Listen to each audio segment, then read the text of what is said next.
So sometimes we do these story nights, and the theme for this one is, and at that moment, I could see more clearly because. I was a hospice chaplain for dying folks for a few years, and that was a few years ago, and I plan on doing the work again in the future someday. It was a meaningful job and eye-opening. In fact, I think sight is the sense I used so frequently when being with patients and in their homes or assisted living facilities. I didn't want to rely on smell because it often didn't smell that great. And we had to be careful and intentional with touch, I tasted people's teas and coffee they would offer, and of course I listened to what it sounds like to live and sleep and eat where they are, the noise or the calm of it all, and I tried to listen to their stories and where they might share they find meaning in the final days of living. But I also tried to see, because there was so much to see. This driveway, this house's garden, this gate and front door, this and that family picture, that painting above the fireplace, or that saved ticket stub, these books on the shelves, these movies, this kind of organization, or this kind of chaotic disorganization. And yes, I saw hoarding and stashing and some trailers just filled to the brim with trash. You can see it all. Cigarettes and morphine and Bibles and spiritual books. And I could see the person in front of me. I can see them breathing. And what became maybe most powerful is when I could see myself in them too, or sense myself with the dying patient. When I cared to intentionally see, there was a lot to see. And it was interesting. Like, the mundane can turn fascinating when you notice something new. So there's the story of Jesus where he visits a house and the two sisters are hosting, and Martha is working hard to make everything go great, and she notices her sister Mary sitting at Jesus' feet, and she asks Jesus to tell her sister that she needs to come help prepare things. But Jesus notices that as she's working, she's worried and distracted, and he says, Mary has made a good choice, and it doesn't need to be taken from her. Her choice to sit and be at Jesus' feet. Before this, in the Gospel of Luke, directly before this, is the story of the Good Samaritan, how someone is moved with compassion and pours out pity and help on a distraught and left for dead person. Jesus says then, go and do likewise. Then, the story of Mary and Martha. And then directly after Jesus says Mary has chosen the better part and it won't be taken away from her, just then the Gospel of Luke says, so Jesus was off praying, and his disciples said, Lord, teach us to pray. And he teaches them the Lord's Prayer. The arc of the story of this section of Luke moves from the compassionate action in the world to showing a sitting at the feet of the teacher and a getting away to pray. There's a mix. And if anything, maybe we can even infer that just as you want to go and do likewise, remember what you receive from sitting and seeing.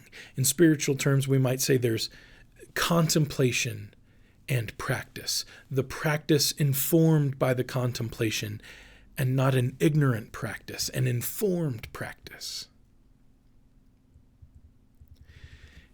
In hospice chaplaincy training, you'd have to do these verbatims where you describe to your colleagues all the details of a visit that you did, and it's so you can get feedback on your practice. But in the verbatim, you try to paint a picture of your experience with that patient. And so a good verbatim will give detail to those senses and what you saw. You describe the room, the mood, the patient, the visit, because all of that kind of contemplation is part of the practice. And they're seeing and listening and intervention. It's not all one or the other. And so I would try to see. And I'll never forget this one visit. I went to see Larry. And isn't it funny that I'm like, I went to see Larry in the memory care wing of an assisted living facility in Fallon. And I didn't like this place. It was dark, and it smelled worse than the other places on my list. And to get to the memory care wing, you entered a code and went through a heavy door, a kind where the sound it made when it would close was loud and definite and reminded you that you're in a different place, set apart, with distance, a locked away feeling.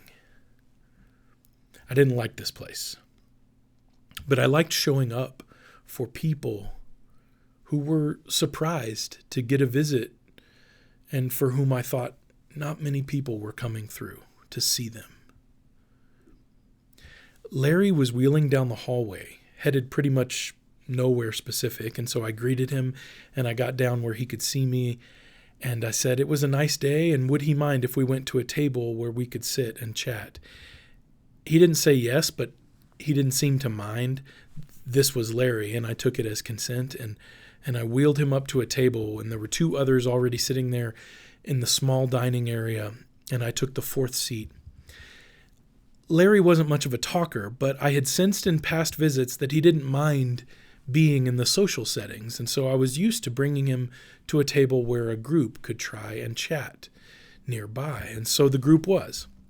And Larry was chiming in every now and then, usually not making much sense, but after others said some things, and it was right after I had said a few other things, Larry, looking down, was smiling and maybe speaking to me. He said, "You see everything."